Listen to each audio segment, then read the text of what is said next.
નમસ્કાર, સીએનબીસી બજારની ખાસ રજૂઆત અક્ષય તૃતીયા સ્પેશિયલમાં આપનું સ્વાગત છે અને હું છું ઝરણા આરતી.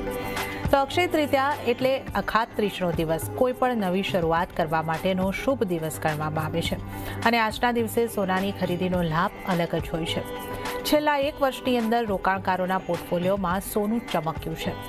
ગઈ અખાત્રીજથી આ અખાત્રીજ સુધીમાં સોનાએ આશરે 30%ના વળતર આપ્યા છે. જોકે આ વર્ષે સોનાનો ભાવ રેકોર્ડ સ્તરે પહોંચ્યો હોવાથી ગ્રાહકોના સેન્ટિમેન્ટમાં ફેરફાર જોવા મળ્યો છે. પાછલા એક મહિનામાં થોડી સોનાની ખરીદારી જે છે એ પાછલા વર્ષોથી થોડી ઓછી થતી દેખાઈ છે. તો કેવા બની રહ્યા છે કન્ઝ્યુમર સેન્ટિમેન્ટ, જ્વેલર્સ શું ઓફર આપી રહ્યા છે અને સોનાનો ટ્રેન્ડ આગળ કેવો રહેશે, આ તમામ અંગે આજે આપણે નિષ્ણાતો સાથે ચર્ચા કરીશું. આ ચર્ચામાં આપણી સાથે જોડાયા છે ગુજરાત JGEPCના પ્રાદેશિક પ્રેસિડેન્ટ દિનેશ નાવડિયા અને ટ્રેડ બુલ સિક્યોરિટીઝના ભાવિક પટેલ. આ બંનેનું સ્વાગત છે સીએનબીસી બજાર પર. અને ત્યારે જ ભાવિકજી, આપની પાસેથી હવે આપણે સોનાની જે આ કિંમતો અહીંયા આગળથી આ છેલ્લા વર્ષની અંદર વધી છે, ઘણી ઝડપી રેલી, ઘણી ફાસ્ટ રેલી. ઇતિહાસમાં આપણે આ વર્ષને, આ એપ્રિલ 2025ને ખાસ યાદ રાખીશું સોનાની આ રેલી માટે. એ રીતનો આ મહિનો, આ વર્ષ રહ્યો છે. એમાં ઘણા બધા પરિબળો રહ્યા છે. ટ્રેડ વોર એક મુખ્ય રહી છે અને જીઓપોલિટિકલ ટેન્શન્સ, આ બધું જ રહ્યું છે. તો સોનાની આ રેલીને તમે કઈ રીતે જોઈ રહ્યા છો અને આ અક્ષય તૃતીયા પર સોનાનું બાઇંગને લઈને આપના કઈ રીતના અનુમાન લાગી રહ્યા છે? ગુડ મોર્નિંગ ઝરણાજી. સૌપ્રથમ આપને, આપણા સૌ દર્શકોને અક્ષય તૃતીયાની ઘણી ઘણી શુભકામનાएं. અને ઇનફેક્ટ આઈ થિંક મારો કોપી પેસ્ટ જ આન્સર હશે. લાસ્ટ યર પણ જ્યારે અક્ષય તૃતીયામાં તમે પૂછ્યું હતું ત્યારે મેં કીધું હતું કે ભલે ભાવ વધ્યા છે, બટ આઈ થિંક અહીંયાથી પણ સોનામાં ખરીદી જે છે કરવી જોઈએ, કારણ કે ઓવરઓલ ફંડામેન્ટલ્સ ઘણા સારા છે. અને આપણે હિસ્ટોરિકલી પણ જોયું છે કે કોઈ પણ જ્યારે પણ સોનું આપણે લીધું છે ત્યારે કોઈને ડિસઅપોઇન્ટ નથી કર્યું. ઇનફેક્ટ છેલ્લા 10 વર્ષમાં જોઈએ તો ઓન એવરેજ 15% રિટર્ન મળ્યું છે. ખાલી 2021 છે કે જેમાં 4% નેગેટિવ રિટર્ન હતું, કારણ કે કોવિડ હતું એટલે હર એસેટ ક્લાસ આપણે જોઈએ તો નેગેટિવ હતું. બાકી છેલ્લા 4 વર્ષ 5 વર્ષમાં જોઈએ તો એવરેજ 15% છે. 2016 થી આપણે જોઈ રહ્યા છે કે 10 થી 12%નું મિનિમમ રિટર્ન મળી રહ્યું છે. એટલે આઈ થિંક આગળ જતા પણ મને લાગે છે કે જે સોનું છે એ કન્ટિન્યુ રહેવાનું છે. ઇનફેક્ટ અત્યારના લોકોને લાગી રહ્યું છે કે આ ભાવ બહુ વધારે છે સોના માટેનો, મે બી થોડું કરેક્શન આવશે. પણ હું એ પણ કહીશ કે નેક્સ્ટ અક્ષય તૃતીયા આપણે જ્યારે જોઈશું ત્યારે પણ ભાવ હશે આજના કરતાં વધારે જ હશે. જેમ તમે કીધું, આઈ થિંક આ વખતે જે રેલી ગોલ્ડની જે છે એ બહુ જ સ્ટ્રોંગ છે. ઇનફેક્ટ છેલ્લા આપણે હજાર પોઈન્ટની રેલી જોઈએ કે કેટલે 1000 પોઈન્ટ સોનુંને જવા માટે કેટલા દિવસો જોઈએ, તો આઈ થિંક 90,000 થી લાખ રૂપિયા સુધીનું આવવા માટે સૌથી ઓછા દિવસ જોવા મળ્યા હતા. દેટ મીન્સ કે રેલી ઘણી જ સ્ટ્રોંગ છે. ફંડામેન્ટલ્સ જેમ કીધું એ બહુ જ અત્યારના સારા છે. ઇનફેક્ટ સોના માટે મને કહીએ કે બે પગ છે, એક ઘીમાં છે અને એક દૂધ દહીંમાં છે. કારણ કે જો આગળ જતા પણ ઇકોનોમી વીક થાય છે ટેરિફના લીધે, તો પણ ઇન્ટરેસ્ટ રેટ કટ થવાનું છે, જે સોના માટે સારું છે. અને મોંઘવારી જો વધશે તો પણ સોના માટે સારું છે. એટલે કોઈ પણ સિનારીઓ મને લાગી રહ્યું છે કે આગળ જતા જે સોનું છે સારું રિટર્ન જ આપી શકે છે. ખાસ કરીને અત્યારના જે પરિબળો જે સોના માટે પોઝિટિવ છે, યુએસ ને ચાઇનાના ટ્રેડ ટેરિફ છે, સેન્ટ્રલ બેંક જે છે એ સતત 2 વર્ષથી સોનું બાય કરી રહ્યું છે અને કન્ટિન્યુ રહી શકે છે. ડોલર પણ જોઈએ તો 2022 પછીના સૌથી વીક લો પર છે.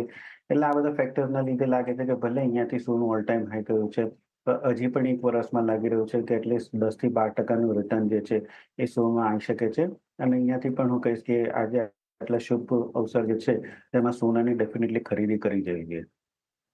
ઓકે, તો સોનાની ખરીદી જે તમે આપણી પરંપરા મુજબ કરતા હો છો એ થોડી ખરીદી તો આજે કરી જ શકો છો. અને અહીંયા આગળથી સોનાના રિટર્નની જે આપણે વાત કરી, સોનાના રિટર્ન આપણે પાછલા વર્ષોમાં પણ જોયા છે. એક વર્ષ કોવિડનું વર્ષને બાદ કરીએ તો બાકીના તમામ વર્ષે સારા રિટર્ન મળ્યા છે. એવરેજ 15%ના રિટર્ન માનીને આપણે અહીંયા આગળથી ચાલવું જોઈએ. અને ભાવિકજી, આપણે જ્યારે સોના ચાંદીની કિંમતોની અહીંયા આગળથી વાત કરીએ, ખાસ કરીને સોનાની કિંમતો અક્ષય તૃતીયા પહેલાં થોડી આપણને નીચે આવતી દેખાય છે. જે ઓલ ટાઈમ હાઈ બન્યા હતા, 1 લાખની ઉપર કિંમતો ગઈ હતી, ત્યાંથી હવે આપણે 95, 295, 300, 400 સુધીની કિંમતો અત્યારે આવતી જોઈ રહ્યા છે. આપના હિસાબે આ ઘટાડો કેટલો આગળ જઈ શકે છે કે કઈ રીતે તમે જોઈ રહ્યા છો? સોનાનો આઉટલુક આપનો કેવો છે અને સોના ચાંદીની કિંમતો જોઈએ આપણે હવે ડિફરન્સ બિલકુલ નથી રહ્યો બરાબર કે નેગેટિવમાં જઈ રહ્યો છે એ રીતની સ્થિતિ પણ આપણે જોઈ તો કઈ રીતે આપ સોના ચાંદીનો આઉટલુક જોઈ રહ્યા છો? સોનામાં એકદમ શોર્ટ ટર્મ આઉટલુક જોઈએ તો મને લાગે છે કે હજી પણ એથી થોડો ભાવ જે છે ઘટી શકે છે. કારણ કે સોનું આપણે જોયું કે જે એપ્રિલથી સ્ટાર્ટ થયું હતું એ ટ્રમ્પની લિબરેશન ડે પોલિસીથી ચાલુ થયું હતું કે જ્યાં બધી જ કન્ટ્રીઝ ઉપર ટેરિફ નાખ્યું હતું, પછી વધાર્યું હતું અને અત્યારે ઓછું કરી રહ્યા છે, વાતચાત કરી રહી છે અને 10% ટેરિફ છે. એટલે આઈ થિંક જે સૌથી મોટું ગોલ્ડને વધવાનું કારણ હતું એ આવી ગયું છે. હવે અહીંયાથી આગળ ટ્રમ્પ વધારે ટેરિફ નથી નાખવાનો એટલે જે સૌથી ખરાબમાં ખરાબ દિવસો જોવાના હતા એ પતી ગયા છે. એટલે અહીંયાથી હવે સોનુંને 9 ઉપર જવા માટે કોઈ બીજું કારણ જોઈએ, જે હાલ અત્યારે છે નહીં. એટલે મને લાગી રહ્યું છે કે સોનું શોર્ટ ટર્મમાં તો થોડુંક કોન્સોલિડેટ થશે, પ્રાઇસ નીચે પણ આવશે. આટલા ઉપર ડિમાન્ડ જે છે એ પણ ઓછી જ થતી હોય છે યુઝ્યુઅલી. બટ નીચે આપણે જોઈશું કે નીચે બહુ વધારે કરેક્શન નહીં આવે, મે બી 5 થી 7% જ આવશે. કારણ કે જે ફંડામેન્ટલ છે હજી પણ સ્ટ્રોંગ છે, કે જ્યાં સેન્ટ્રલ બેંકની બાઇંગ જે છે એ સ્ટ્રોંગ રહેવાની છે. આગળ જતા મે બી ઇન્ટરેસ્ટ રેટ કટ પણ થવાનું છે, જે સોના માટે સારું છે અને ડોલર ઇન્ડેક્સ પણ વીક રહેવાનું છે.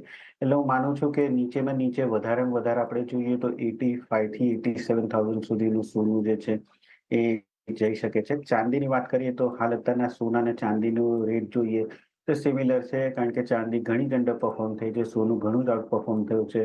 બટ હમણાં જે વર્લ્ડ બેંકનો રિપોર્ટ આવ્યો છે એ દર્શાવી રહ્યો છે કે આ વખતે ચાંદીમાં હજી પણ અનટેપ પોટેન્શિયલ છે, કે ચાંદી અહીંયાથી પણ 1,15,000 થી 18,000 સુધી જઈ શકે છે. કારણ કે સોલર ઇક્વિપમેન્ટ આપણે જોઈએ, ઈવીની ખાસ જોઈએ, તે બધામાં ડિમાન્ડ વધવાની છે.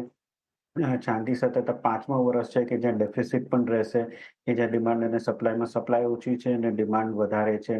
એટલે મને લાગે છે કે આ જે આપણે સાથે ભાવ જોઈ રહ્યા છે સોના અને ચાંદીના, એ બહુ સસ્ટેન થાય એવું નથી. અહીંયાથી મને લાગે છે કે ચાંદી જે છે શોર્ટ ટર્મમાં આઉટ પરફોર્મ કરી શકે છે. લોંગ ટર્મની વાત કરીએ તો લોંગ ટર્મમાં હજી પણ મને લાગે છે કે સોનું જે છે 1,02,000 થી 1,05,000 સુધીનું લેવલ કદાચ આ વર્ષમાં બતાવી શકે છે. અને ચાંદીની વાત કરીએ તો ચાંદી 1,15,000 થી 1,18,000 સુધી પણ જઈ શકે છે. ચાંદી નીચેમાં નીચે મને લાગે છે કે 75 થી 70,000 સુધી જોવા મળી શકે છે. જ્યારે સોનું જે છે 85-87 સુધીમાં આપણને કરેક્શન જોવા મળી શકે છે.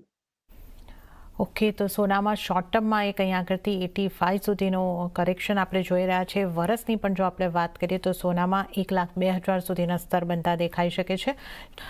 ભાવિકજી, હવે જો આપણે ETF ના રોકાણની વાત કરી લઈએ, સોનામાં જે ઇન્વેસ્ટમેન્ટ માટે રોકાણ થતું હોય છે ETF દ્વારા થતું હોય છે, મ્યુચ્યુઅલ ફંડ દ્વારા થતું હોય છે, અને આ ઉપરાંત આપણે હવે જે રીતે પેટીએમ દ્વારા ગોલ્ડન રશ જેવા પણ ઓપ્શન્સ અહીંયા આગળથી આપવામાં આવ્યા છે, આ બધા ઓપ્શનને તમે કઈ રીતે જોઈ રહ્યા છો? ETF ના જો આપ અમને થોડી જાણકારી આપી શકો કે કઈ રીતનું ETF બાઇંગ પણ છે. આઈ થિંક એક રીતે સારું છે કે હવે ડિજિટલ ગોલ્ડ ને ફિઝિકલ ગોલ્ડના બદલે હવે ડિજિટલ ગોલ્ડ આવી રહ્યું છે. એક ETF પણ છે કે જ્યાં તમે સ્ટેગર્ડ અમાઉન્ટમાં બાઇંગ કરી શકો છો એસઆઈપી તરીકે. જેમ કે આપણે મ્યુચ્યુઅલ ફંડ્સમાં જોઈએ છે તો ઇક્વિટીમાં એક એસઆઈપી તરીકે કરીએ છીએ. બટ અત્યારના સપોઝ આપણે હાજરમાં જઈએ સોનું લેવા માટે, તો આપણે સપોઝ 10 ગ્રામની સોનું હોય તો આપણે કટકે કટકે અત્યારના નથી લઈ શકતા. ગોલ્ડ સેવિંગ સ્કીમ હોય છે.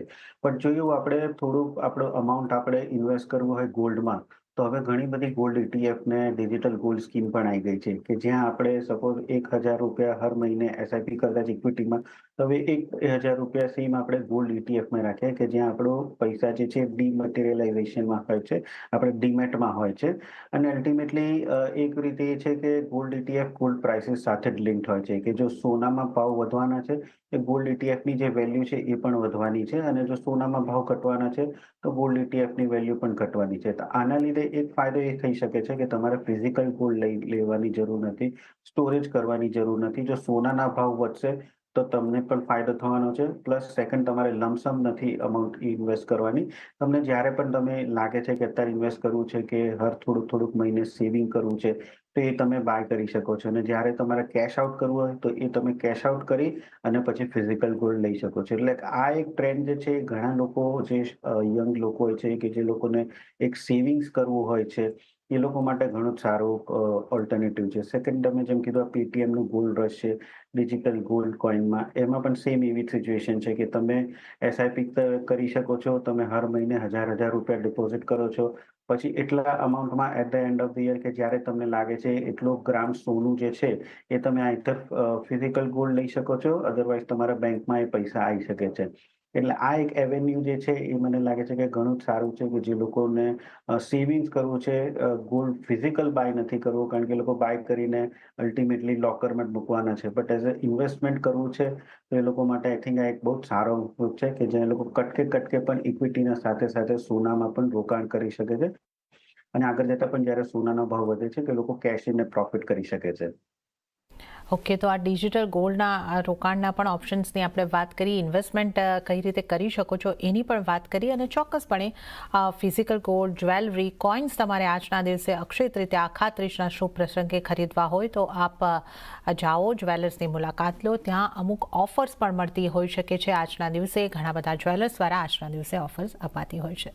તો CNBC બજારના તમામ દર્શકોને ફરી એક વખત અક્ષય તૃતીયાની ઘણી શુભકામનાઓ. અને દિનેશભાઈ, આપનો અને ભાવિકજી, આપનો ખૂબ ખૂબ આભાર અમારી સાથે આ ખાસ શો પર જોડાવા બદલ અને આ ખાસ ચર્ચામાં ભાગ લેવા બદલ. તો આ સાથે જ અક્ષય તૃતીયા સ્પેશિયલ આ ખાસ રજૂઆતની અંદર હાલ પૂરતું આટલું જ. હાલ મને પણ આપશો રજા, પણ વધુ અપડેટ અને સમાચારો માટે જોતા રહો CNBC બજાર. નમસ્કાર.